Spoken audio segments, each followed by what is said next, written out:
Hello दोस्तों, आप सभी का हमारे यूट्यूब चैनल डीके पाठशाला में स्वागत है। दोस्तों आज की वीडियो में बात करने वाले हैं दोस्तों परसों जो आपका वीडियो का एग्ज़ाम होने वाला है उसके बारे में। क्योंकि दोस्तों पता होगा 26 तारीख और 27 को आपके एग्ज़ाम होने वाले हैं, यानी कि कल का दिन केवल आपका बीच में बचा हुआ है। तो दोस्तों इसमें बात करेंगे हम किन किन चीज़ों का आपको ध्यान रखना है एग्जाम हॉल में बैठने से पहले, और साथ ही एग्जाम टाइम में आपको क्या क्या चीज़ करनी है और कितने क्वेश्चन अटेम्प्ट करने हैं, सारी चीज़ें आपको इस वीडियो में बताने वाला हूँ। सबसे पहले दोस्तों मैं आपको बताऊँ, देखिए अगर आपका एग्जाम परसों है यानी 26 जून को है, और अगर आपका एग्ज़ाम फर्स्ट शिफ्ट में यानी कि 10 बजे से लेकर के 12 बजे के बीच में, तो दोस्तों आपको क्या काम करना है, जहाँ भी आपका एग्ज़ाम है यानी कि अगर आपके घर से दूर है एग्ज़ाम आपका, तो आप कोशिश करिए कि कल शाम तक आप किसी भी तरह से जिस शहर में आपका एग्ज़ाम है उस शहर में आप पहुँच जाएँ, और वहाँ पर जो अपना होटल वगैरह रूम वगैरह लेके आप रह सकते हो। क्योंकि दोस्तों अगर आप सोचो कि सुबह निकल जाएँ दोस्तों, उसमें क्या हो जाता है कभी कभी कि बस नहीं मिलती है, कोई गाड़ी नहीं मिलती है, तो उसमें लेट हो जाते हैं। हाँ, वो चीज़ अलग है कि अगर आप अपनी गाड़ी जाते हो तो आप पहुंच सकते हो, अगर 200-250 किलोमीटर दूर है तो सुबह 4-5 बजे निकल जाओ। लेकिन अगर आप बस के भरोसे रहोगे तो पहुंचना बहुत मुश्किल हो जाता है। ठीक है, इसलिए कोशिश करें कि कल ही आप पहुंच जाएं। और साथ में एक चीज़ ध्यान रखना है आपको कि हम अपने साथ एक बोतल आपको रखनी है पानी की, क्योंकि देखा ही होगा आपने गर्मी इस समय बहुत ज़्यादा हो रही है। और साथ ही एक तौलिया, आप या तौलिया हो या स्वापी जो भी हो वो आपके पास होना चाहिए। ठीक है, तो ये दोस्तों बात होगी आपको किस तरह से आपको जाना है। इसके अलावा दोस्तों क्या क्या चीज़ें आपको लेके जानी है सॉरी, एक दोस्तों आपके पास एडमिट कार्ड की फोटो कॉपी होनी चाहिए जो आपने निकाल लिया होगा। अब ये ना कोशिश करें कि परसों एग्जाम है तो मतलब कल शाम को निकालेंगे, क्योंकि उस समय क्या होता है साइट आपकी थोड़ी बिजी हो जाती है, तो उस समय आपका एडमिट कार्ड निकल नहीं पाता है।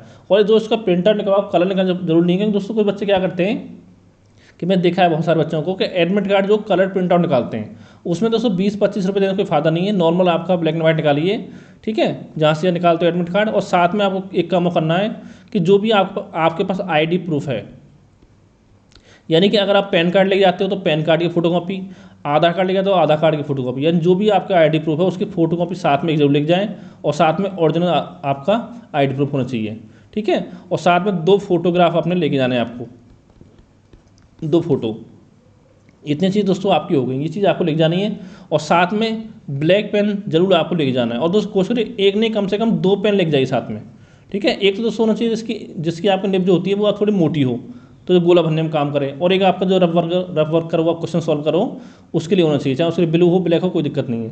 ठीक है, इन चीज़ों को आपको साथ अपने ले जाना है। अब दोस्तों बात करते हैं कि जो जब आप एग्जाम हॉल में बैठोगे तो आपको किस तरह से आपको पेपर सॉल्व करना है। तो दोस्तों सबसे पहला तो एक काम क्या करना है आपको, देखिए जो भी चीज़ आपको दी जाती है, यानी क्वेश्चन पेपर दिया जाता है साथ में ओमार शीट दी जाती है, तो आपको कोशिश करनी है जो भी आपको ओमार शीट दी जाती है तो जो भी उसमें एंट्री वगैरह होती है वो आपको बहुत ही सावधानी से भरनी है, चाहे आपको 1 मिनट देर हो जाए, ठीक है, भरने में, लेकिन उसको बहुत ही आराम से भरना है दोस्तों। क्यों होता क्या है, देखिए आपको ज़िंदगी सवाल होता है एग्जाम देना, कभी कभी क्या होता है कि जब ओमार भरते समय उसमें आपकी बहुत सारी दिक्कत हो जाती है, यानी कुछ गलतियाँ हो जाती हैं। ठीक है, तो उस चीज़ को आपको ध्यान देना है। और साथ ही कोशिश करिए जहाँ भी आपका सेंटर एग्जाम पे, तो आप 9 बजे से पहले आप पहुँचने की कोशिश करें। अगर आपका एग्जाम 10 बजे से तो ठीक है, ये ना सोचेंगे 9:30 बजे गेट बंद होगा तो हम 9:25 पहुँचेंगे, ऐसा काम आपको नहीं करना है, क्योंकि इसमें बहुत सारे बच्चे बाहर हो जाते हैं, 5-10 मिनट लेट हो जाते हैं, फिर उनको एंट्री नहीं दी जाती है। ठीक है, अब बात करते हैं किस तरह से आपको क्वेश्चन अटैम्प्ट करने हैं। तो उसमें मैं आपसे पर्सनली बोलूँगा, पहले आप क्वेश्चन अटैम्प्ट करिए सामान्य ज्ञान के। ठीक है, यानी जो 50 क्वेश्चन आपके सामान्य ज्ञान के आते हैं, उसमें दोस्तों जितने भी क्वेश्चन आपको आ रहे हैं उन सबको सॉल्व कर लीजिए। ठीक है, टिक लगाना है केवल आपको। इसके लिए दोस्तों आपको मैक्सिमम 10 मिनट का समय आपको लगना चाहिए सॉल्व करने में, क्योंकि अगर मान लो एक क्वेश्चन अगर आप पढ़ते हो तो मुश्किल 4-5 सेकंड पढ़ने में और 2-3 सेकंड आपको आंसर लगाने लगती हैं। ठीक है, 10 सेकंड से ऊपर समय आपको नहीं लगेगा सामान्य ज्ञान क्वेश्चन को, एक क्वेश्चन को सॉल्व करने में। तो 10 मिनट आपकी हो गई, और फिर साथ में आपको 5 मिनट चाहिए लगभग ओमार भरने के लिए सामान्य ज्ञान का। और दोस्तों एक काम करने देंगे, मान लो पहले एक काम करें, आप सामान्य ज्ञान के आधे क्वेश्चन सॉल्व कर लें, फिर ओमार भर लें, फिर आधे कर लें, फिर ओमार भर लें। जैसे मान लो पहले स्टेप में आपने 30 क्वेश्चन के 35 किए, तो 15-20 का ओमार पहले भर लीजिए, फिर आपको बाकी भर लीजिए। यानी टोटल में आके सामान्य ज्ञान में आपको 15 मिनट का समय आपको लगना चाहिए। 15 मिनट आपकी यहाँ हो गई। फिर दोस्तों सॉल्व करना है आपको सामान्य हिंदी। ठीक है, और सामान्य हिंदी दोस्तों क्या करना था कि यहाँ पर लगाना 15 मिनट, क्योंकि देखिए यहाँ पर जो आपका पैसेज वगैरह आएगा तो हो सकता है दोस्तों पैसेज में आपको थोड़ा समय आपको ज़्यादा लग जाए। ठीक है, 1-2 मिनट का, तो 15 मिनट आपको सामान्य हिंदी क्वेश्चन सॉल्व करने में, और साथ ही 5 मिनट आपको ओमार भरने में लगना चाहिए। तो इस तरह दोस्तों पूरा टाइम आपको हो गया 15-5 20 मिनट आपको हो गया हिंदी में, और 15 मिनट आपका सामान्य ज्ञान में। यहाँ दोस्तों बाद में कर रहा हूँ, पहले स्टेप में जो क्वेश्चन आपको आ रहे हैं केवल उन्हीं पर आपको पूरा लगाना है, फालतू तुक्का नहीं लगाना है, उसका मैं बाद में बताऊँगा। फिर दोस्तों तीसरा स्टेप बचता है आपका, उसमें क्या करना है, उसमें आपको रीजनिंग के क्वेश्चन आपको सॉल्व करने हैं। ठीक है। अब दोस्तों यहाँ पर सॉल्व करने हैं आपको क्वेश्चन रीजनिंग के 60 मिनट के आसपास में, और प्लस आपको 5 मिनट में भरना है आपको ओमार, ठीक है। तो यानी यहाँ पर आपको 65 मिनट आपके हो गए। तो टोटल मिला दोस्तों आपके 70 यानी 100 मिनट का समय आपका हो गया है। अभी भी आपके पास 20 मिनट का समय बचा हुआ है, उसमें बताऊँगा उसमें क्या करना है आपको। पहले दोस्तों बात करते हैं थोड़ा रीजनिंग के बारे में। देखिए दोस्तों यहाँ पर क्या होता है, रीजनिंग कुछ क्वेश्चन आपके ऐसे आते हैं, ज़्यादा नहीं 4-5 क्वेश्चन आपके ऐसे आएंगे कि जो आपके टाइम टेकिंग होते हैं, यानी बहुत ज़्यादा समय आपको लेते हैं।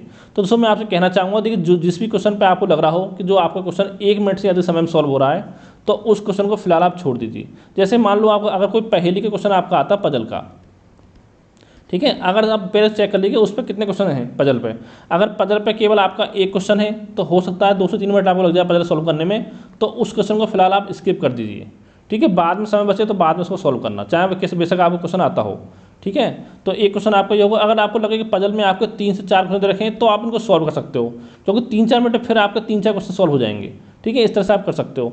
एक दोस्तों आपका पजल हो गया, एक सेट अरेंजमेंट हो गया, और कभी कभी एक आपका होता है रक्त संबंध। ये कई चैप्टर आपके ऐसे हैं जो थोड़ा आपका लंबा समय आपका ले सकते हैं। तो इन क्वेश्चन को बहुत ही सावधानी से आपको सॉल्व करना है, कोशिश करिए इनको बाद में आप सॉल्व करें। अब देखिए दोस्तों यहाँ पर आपके 100 मिनट हो गए, ठीक है। अब बचे आपका 20 मिनट। अब बच्चों 20 मिनट दोस्तों क्या काम करना है आपको। ये तो आपने इतने 100 मिनट क्वेश्चन किए हैं आपने, जितने आपके क्वेश्चन सही से आते थे, हो सकता है उसमें से आपका ये तो क्वेश्चन गलत हो जाए। लेकिन दोस्तों दूसरे स्टेप में क्या करना है आपको, जो बच्चों 20 मिनट में है उसमें आपको सामान्य ज्ञान से स्टार्ट करना है, फिर सामान्य नहीं, फिर आपको रीजनिंग पाना है। तो उसमें दोस्तों ये करना है आपको, देखिए जो क्वेश्चन आपने कर दिए उससे सब आपको हाथ नहीं लगाना है, लेकिन जो आपने नहीं किए उसमें आपको देखना है कि कौन से क्वेश्चन आपके ऐसे हैं कि जिनमें आपको 2 ऑप्शन में डाउट है। जैसे मान लो ABCD 4 आपके ऑप्शन आते हैं, अगर आपको डाउट है कि इसका आंसर A नहीं होगा और साथ में C नहीं होगा, तो या तो इसका आंसर B होगा, D होगा, तो मैं दोस्तों बोलूँगा उस केस में आप तुक्का लगा दें जब आपको 2 ऑप्शन पर डाउट हो। क्यों दोस्तों ऐसा मैं क्यों बोल रहा हूँ कि अगर मान लो ऐसा अगर आप 20 क्वेश्चन पर तुक्का लगाते हो, अगर आपकी किस्मत ठीक ठाक है, ज़्यादा अच्छी किस्मत अगर आपकी नहीं है, फिर भी फिर दोस्तों कंडीशन बनती है कि 10 क्वेश्चन आपके सही हो जाएं और 10 क्वेश्चन आपके गलत हो जाएं, ठीक है। अगर 10 क्वेश्चन आपके सही हो गए तो आपको मिलेंगे 20 नंबर, और अगर 10 क्वेश्चन आपके गलत हो गए तो आपके 10 नंबर काट लिए जाएंगे। तो यानी कि फिर भी आपको इस केस में 10 मार्क्स का आपको फ़ायदा हो रहा है, तो ये रिस्क आपको ले लेना है। लेकिन दोस्तों जहाँ भी आपको 3 में डाउट हो, 4 में डाउट हो, तो वहाँ पर आपको तुक्का नहीं लगाना है, क्योंकि 1/2 नेगेटिव मार्किंग बहुत ही ज़्यादा आपको भारी पड़ सकती है, ठीक है। अब बात करते हैं कितने क्वेश्चन अटैम्प्ट करने चाहिए। तो दोस्तों पहले से सिस्टम बता दें, जितने क्वेश्चन आपको आ रहे हैं वो सारे आपको अटैम्प्ट करने, ये नहीं सोचना कि 80 करने, 100 करने, जितने भी आपको आ रहे हैं, ठीक है। और साथ ही दूसरे स्टेप में जहाँ भी आपको 2 क्वेश्चन ऑप्शन पर डाउट हो उसमें आपको सॉल्व कर लेने हैं। और देखिए दोस्तों आपको टाइम अपना टाइम आपको कैसे बचाना है, इस चीज़ का भी आपको ध्यान रखना है। जैसे मान लो अगर आप सॉल्व कर रहे हो रीजनिंग, ठीक है, वहाँ पर क्वेश्चन आपका आया कोडिंग डिकोडिंग का, तो उस केस में क्या करना है। जैसे मान लो आपको दे रखा है कि एजुकेशन कोड ये है कि फलाने का ये, तो कैसे बनेगा। तो दोस्तों जहाँ भी फिर पहले आपको ऑप्शन उसमें चेक करने हैं, ठीक है। जैसे मान लो यहाँ पे ACDFG हो गया, G हो गया, इस तरह से आपको 4 दे रखे हैं। तो यहाँ पर पहले आपको कोशिश करनी है कि कौन से ऑप्शन चारों में कौन सा आपका पहला दूसरी तीसरा ऐसा कौन सा जो आपका सबसे अलग हो। जैसे यहाँ पर F है केवल आपको, इसमें यहाँ पर G दे रखा है, यहाँ पे H दे रखा है, यहाँ पे I दे रखा है, और सब में किसी में कोई चीज़ आपकी कॉमन है, तो उसको मत देखो आप, पहले यहाँ देखो, अगर जो इसमें मैच कर रहा है उसी पर आंसर निशान लगा दो, फिर वहाँ से आपको आगे सॉल्व करने की जरूरत आपको नहीं पड़ेगी। इस तरह से आपको टाइम बचाना है। फिर दोस्तों मैं इतना कहना चाहूँगा कि अगर आप UR कैटेगरी से बिलोंग करते हो तो 210 से लेकर के 220 में अगर मार्क्स आपके आ रहे हैं तो कोशिश करें कि आपका 100% सिलेक्शन आपका हो जाएगा। लेकिन पेपर कितना भी आसान आए, लेकिन जो कट ऑफ है आपकी 220 नंबर से ऊपर आपकी नहीं जाएगी। लेकिन फिर इतना कहूँगा सारे क्वेश्चन जो आपको आते हैं उनको सॉल्व करें, और साथ में जहाँ पर 2 में डाउट हो उनको आप सॉल्व करें, ठीक है। आगे किस्मत की बात है कितने क्वेश्चन आपके सही होते हैं। तो ये दोस्तों आपको जानकारी देनी थी। Thank you for watching.